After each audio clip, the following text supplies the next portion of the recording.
What is up, YouTube? Today we are back with another reaction video. Today we are going to be watching when heroes get arrested by dumb cops by the crime and I think it's the Cops and Crime Chronicles channel. Ain't nothing to it but to do it. Let's get into it. A firefighter in the back of a police cruiser. How'd he end up in handcuffs? He says he was just doing his job. We're done, sir. I had it.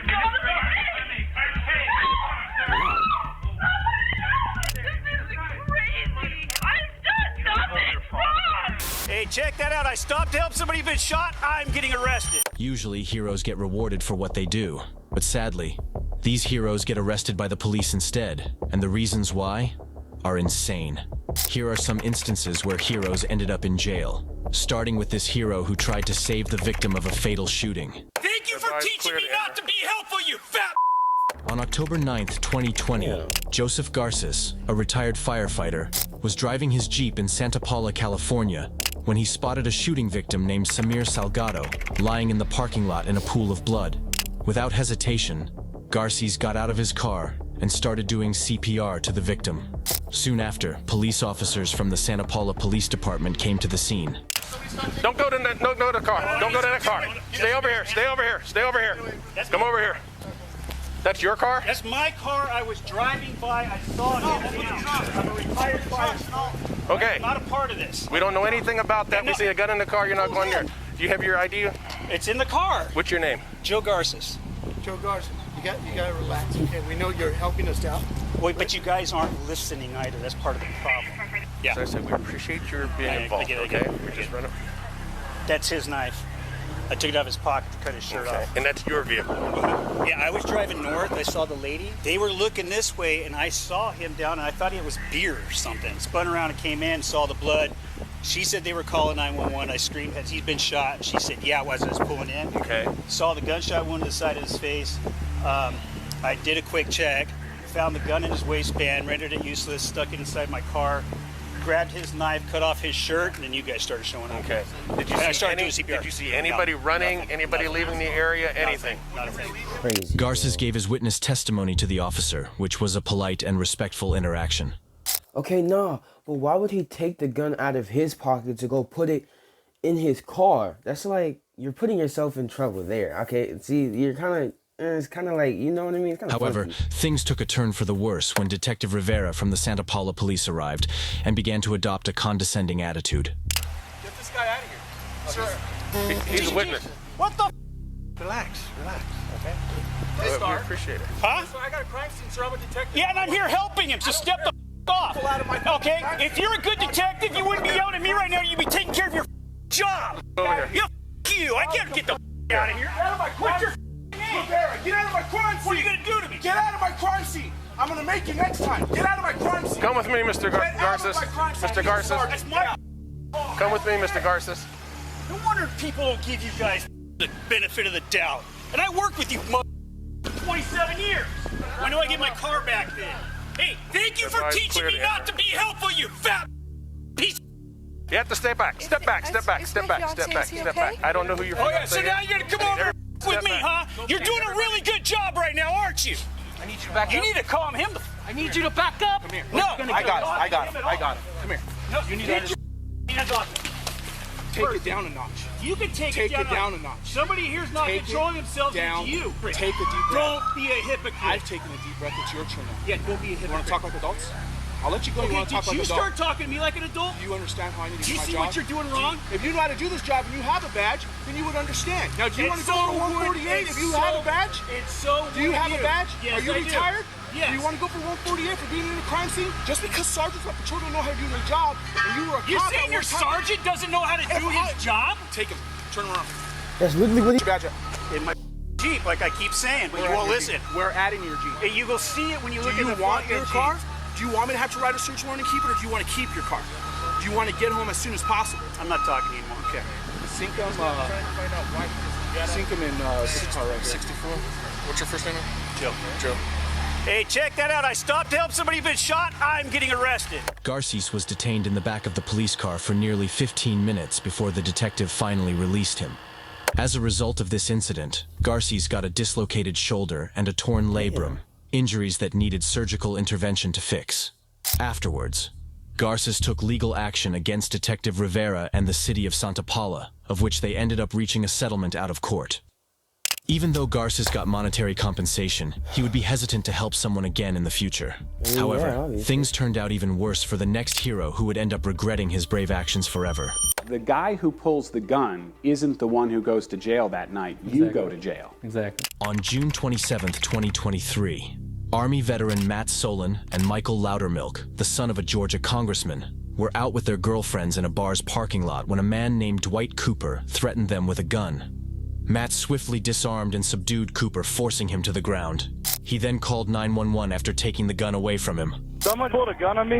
This guy asked for a cigarette. We told him he doesn't have a cigarette. He's drunk, and he pulled a gun out on us. I disarmed him. Who has the gun? I have the gun. It's disarmed. It has hollow points in it. It's a Glock. I want you to stand there, and I want you to put that gun on the ground, okay? Do not have it in your hand when they pull up. Okay, it's on the ground. Okay, tell them the gun's here and point to the ground, but keep your hands to where they can see them. Okay. All right, thank you. Where did that come from? It came from him bleeding from the head. The guy bleeding from the head? Yes, sir. I don't know who you are. I don't know who you are. Okay, do you think people ever lie to the police? Is it possible? I could have got shot today. Yep, me too. That's my job. I was in the military for 6 years. I think I know that. Congratulations, I was sir. in Afghanistan. I know exactly what danger is. If I'm not armed, you want to test me or frisk me or whatever? You're fine. Just don't move, and then there's no issue with that. Don't go reaching in your pocket, man. You just Get away to get thrown on the ground. Don't be stupid. I understand completely. You're not exactly being cooperative either. I'm putting him in my car. Sure. Did I do something wrong? I don't know what's going on. We're trying to detain you to figure out what's going on. Does that make sense? Yeah, but did I do something wrong? Did I do something wrong or no? I mean, you guys wouldn't even be out here if I didn't call you. What? He just... Alright, bro. What? This way, man. Anytime we show up in the car, we have to do what we can for safety reasons until we can safely ask everybody questions. We got one guy with a gun, one guy bleeding, so we detain, and we wait till everything calms down, then we start asking questions and kind of figure out what happens in the scenario, just so you know why you're sitting back here. No, I have no idea why I'm sitting back here. It doesn't explain anything. Matt, step on now. Yes, sir. I had it under control, I feel like. You had what under control? The whole situation. I had him on the ground. I'm taking care of us all the engines. I had it disarmed. And what else did you guys do? All I'm told is that you're the last one to have the gun. You started touching your pockets and everything. I asked you not to, and you're like, hey, I'm the hero, or whatever you were saying. Okay, sorry, sir. So. I see your perspective. Matt got arrested and was later charged with felony possession of a firearm. What? Are we serious right now? Are we serious? You're gonna charge him with felony possession? He didn't even do anything. Literally, he disarmed somebody and put the gun on the ground. Alright, bro. Later, both the police chief and Matt spoke to the media and explained what happened that day and the unjust reasons behind his wrongful arrest. In your view, is Matt Solon a hero? During his initial response, that yes, I agree with that comment. I think when the second act was taken, that's where the lines crossed, where he protected himself and the people he was with, and I commend him for that. Then part two is where he took action beyond that, and that's where he did cross the line. Did that appear to be punitive rather than defensive? Yes, that's what I saw. But Matt told a different story. I asked over and over and over again, what am I being arrested for? And Officer O'Brien said, he has rights too. The gunman has rights. The gunman has rights too. He was restrained and you hit him while he was restrained, and that's why you're going to jail. And I was like, he's never been restrained. He's not restrained. How long were you in jail? About 35 hours. The guy who pulls the gun isn't the one who goes to jail that night. You go to jail. Exactly. He isn't arrested till the next month. No, and he's giving his gun back. They're going to see this when they run my plate, that I've been arrested before. For a gun-related charge. For a gun-related charge, right. And they're going to think in their head, oh, this guy just had a good lawyer. He got off it. The district attorney dropped all charges against Matt Solon, saying he acted in self-defense. However, by then, the damage had already been done. Yeah. If you are enjoying the video so far, please remember to hit the like button and subscribe. 14. Something unbelievable happened. A CHP highway patrol officer arrested Chula Vista firefighter Jacob Gregoire. The Chula Vista firefighters were providing medical aid to victims of a rollover car accident while using their fire trucks to block the road to keep everyone safe when an officer told them to move their trucks, warning them if they didn't, they'd get arrested. Jacob chose to stay, insisting he had a responsibility to the victim and couldn't just leave them. Okay, I don't have time for a cell phone. This is ridiculous. CHP is arresting Engineer Gregoire for where he spotted the fire engine. It's unbelievable you have to do this. It's unbelievable you guys have to treat us like this. We're on the road trying to help you guys. We asked you to clear the road and you said no and that you'd get arrested if you do that. We're in the middle of patient care with patients on the freeway. They're putting him in handcuffs at this time and walking him away. The chief of the Chula Vista firefighters backed up his colleague's choice, saying that putting the victim's life first was crucial. Jacob was released 30 minutes later. He showed great bravery by putting the victim's life first. But in the next case, another hero faced serious consequences for doing a similar act of bravery. We're done. No, we're done. You're under arrest. Hey. We're done. Sir, I had administrative. On July 26, 2017, police officers from the Salt Lake City Police Department went to the University of Utah Hospital to take a blood sample from a victim who was involved in an accident after a vehicle pursued by the police during a car chase collided with his vehicle, causing it to explode. This resulted in several injuries and burns, leaving the victim in a coma. When the officers got there, the nurse in charge, Alex Wubbles, stopped them from taking a blood sample, and the ensuing interaction quickly descended into chaos. So I printed this off. This is what I was told to print off. And Brad, I'm just putting on speaker so you can. So I have this. It says obtaining blood samples for police enforcement from patients suspected to be under the influence. Okay, this was something that you guys agreed to with this hospital. The three things that allow us to do that are if you have an electronic warrant, patient consent, or patient under arrest, and neither of those things. The patient can't consent. He told me repeatedly that he doesn't have a warrant, and the patient is not under arrest. Bro, there is a fly in here, bro. Do what I'm supposed to do. That's all. So. Okay, so I take it without those in place, I'm not going to get blood. Is that? Am I fair to surmise that? The nurse stopped the officers from getting a blood sample from the unconscious patient, citing it was against hospital policy and legal regulations. It was unsurprising that the officers failed to meet the necessary requirements. Their motive for seeking the blood sample was questionable. They sought to determine if the victim had consumed any drugs or alcohol, potentially to justify the car crash, as police regulations strongly discourage high-speed chases on busy traffic to avoid endangering civilian lives, a protocol the officers seem to have neglected, resulting in the crash. A protocol the officers seem to have neglected, resulting in the crash. I don't know. I have no idea why he's blaming me. I'm just representing me. Why are you blaming the She's the one that has told me no. Oh, didn't mean to do that. Sorry, guys.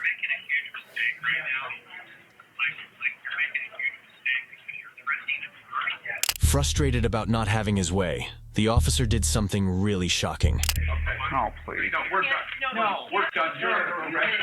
Hey. We're done. Sir, I had administrative.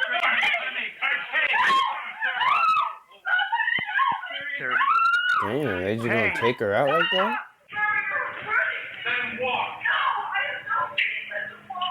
Detective Jeff Payne, who was later identified as the officer in question, forcefully grabbed the nurse, slamming her against the wall and handcuffing her simply because she chose to follow the law and protect her patient's rights. Soon after, Detective Payne's boss, Lieutenant James Tracy, came to the scene and began to pressure and manipulate the nurse into complying with their demands to give them the blood sample. Okay, the problem is this, okay? You're telling me what your policy is, and I appreciate that you have a policy. No, I know. No, I'm not trying to do anything. I'm being told what to do and what I've been told. And what I'm trying to tell you is, we wanted blood from this guy. Now, I have talked to people, and there's probably a much better solution that we could have come to, okay? But, all we had to do was the blood, okay? And my point is, there are if we're breaking the law, if we're doing wrong, okay? Just listen to him. Listen to me. If we're doing wrong, there are civil remedies, okay? If we took this blood illegally, it all goes away, all right? So there's civil remedies if we make a mistake. What I'm telling you is, we are not making mistakes, okay? I've done this for 22 plus years. I know what the law is when it comes to search and seizure, all right? And what you have done, because your bosses are telling you to, has been to prevent this officer who was called out to do a job to do his job. That's obstructing justice, okay? These two officers clearly have serious That's crazy, bro. Crooked cops are crazy. ego issues. The nurse was eventually released and later agreed to a $500,000 settlement with Salt Lake City and the University of Utah over the incident. Detective Jeff Payne was subsequently terminated from his position, and Lieutenant Tracy was demoted 2 ranks below to the role of a patrol officer after internal investigations conducted by the Salt Lake Police Department. That's crazy, bro. First, the detective slammed her against the wall and threw her in the car for doing her job. Then the lieutenant tried to manipulate her. It's a crazy world we live in, bro. You cannot trust everybody, especially the people you call to serve and protect for you. With that being said, on to the next video. Right.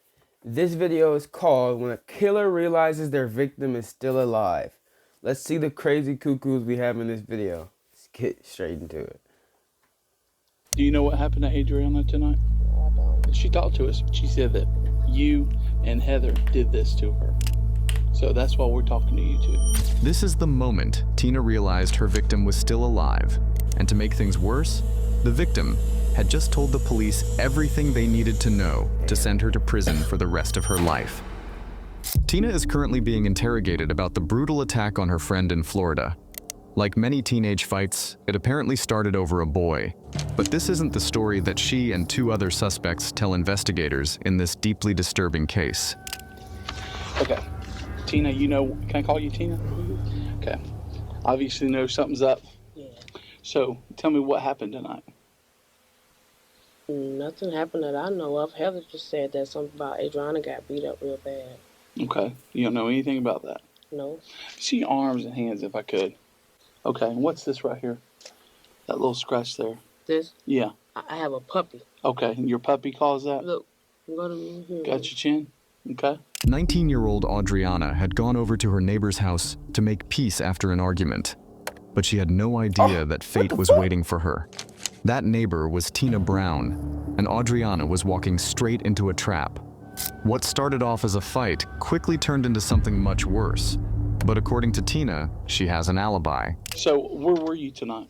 At Heather's. At Heather's house? Well, I was at home. My daughter's braiding my hair, so I was at home, but it started hurting, and her little friend started coming by. So Heather said she was going to cook, so I went down there. She was cooking fish and French fries, and then we just started watching movies. You were there all night until the cops came up there? Mm-hmm. What time did you go over there? Probably just started getting dark. Okay, so about sunset, you go over to Heather's. Was anybody over at Heather's house when you went over there? Just Heather and her husband. Did anybody else come over there? Her and her little friend girls were at the house. She said she hurt her hand, so every time she says she want to go to the emergency room, usually we get there and everything is all right, so I don't end up going with her, but she said she was going to the emergency room. What time was that when they came by, you know? No. Okay, so early in the evening? I say maybe, 30, 40 minutes after I got there. So, 7:30? I don't know what time it was. Oh, okay. So about 30 to 45 minutes after sunset. Tina's daughter Brittany is also at Heather's house at the time, but the problem is that she, Tina, and Heather are the main suspects in the case. The detective already knows Tina and Adriana don't get along and spends some time talking about their friendship. What has been going on between you and Adriana this week? Actually, me and Adriana were together today. Okay. Where were y'all together? At my house. Okay. What was going on there? We were just sitting there watching movies, trying to get my computer, pull it up where I can get iTunes and watch movies. Have y'all had any problems? Oh, yeah. We've had problems. The first 3 trailers, we've had problems for a long time. What's the problems? Well, lately, the new problem is she thinks that I'm the one who had her boyfriend locked up in jail. Okay, so she's mad at you thinking her boyfriend's... All of this because her boyfriend got locked up in jail. Are we serious right now?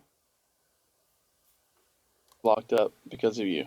Yeah, but we talked about it earlier today. This is one of several accusations surrounding the 4 women. Tina's daughter Brittany also claims Adriana slept with her boyfriend, But even so, Tina says there were no issues over the last few days. And me and her actually just started back talking today. Okay. Because I asked her this morning, what was I doing this morning? I was trying to make some phone calls, and I wanted to heat up some chicken. So I asked her would she put the church's chicken in her microwave, and she heated it up for me and brought it to my house. Okay. Do you know what happened to Adriana tonight? No, I don't. Heather just said she got beat up, but that's all I know. A little bit more than that. The detective is talking about the terrible injuries covering Adriana's body, and despite her story, Tina knows exactly what happened. Tina, Brittany, and Heather waited for Adriana to arrive at Tina's house in Ensley before ambushing her with a taser and beating her with a crowbar. The three then threw her into the trunk of a car, drove her to a remote wooded area, set her on fire, and walked away, clearly expecting her to be dead. But Adriana not only survives this horrific attack, but manages to crawl to a nearby house and find help, with burns covering over 60% of her body. None of the suspects, including Tina, know she has survived until the detective drops this bombshell. We're not sure if she's going to make it or not.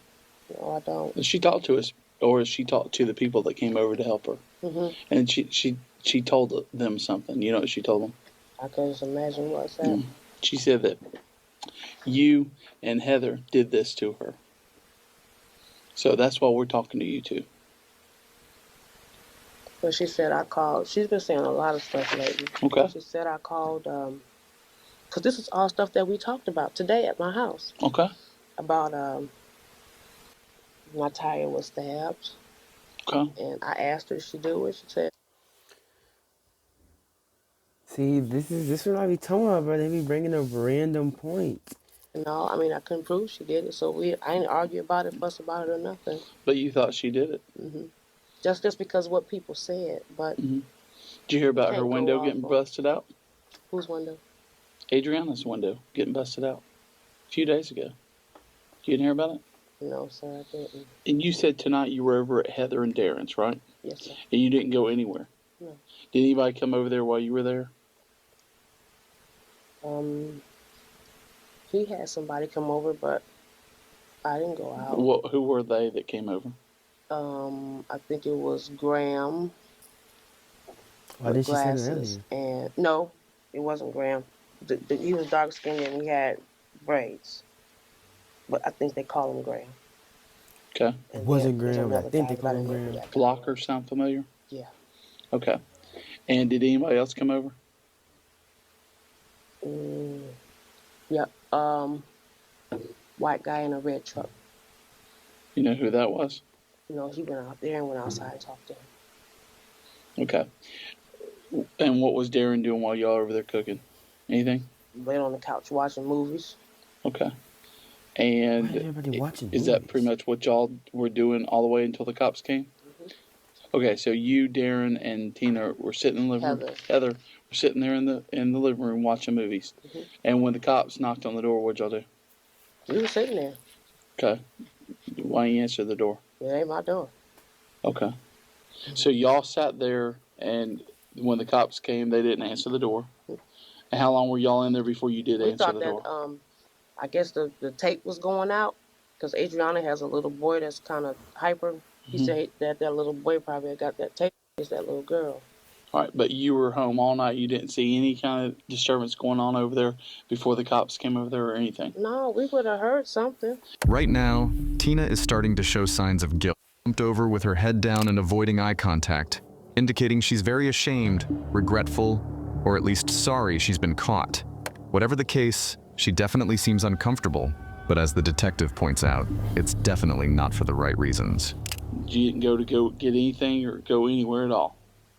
No, I think so. Okay. You seem kind of lackadaisical about this. I'm telling you that this woman is probably going to die and has named you as the person that's harmed her. It kind of, doesn't sit easy with me that you're just so nonchalant about this. I just talked to her today, and I told her I never called DCFS on the kids. Okay. Well, she's probably going to die, is the word we're getting. And we're concerned over that. And the last person she said that did this to her is you and Heather. Okay? Okay? We're going to go out there. We know what happened out there. it's just going to be a matter of getting fingerprints and evidence back, okay? Once again, Tina shows her guilt, this time by touching her lips. This is often a clear sign that someone is lying and trying to hide it by covering their mouth.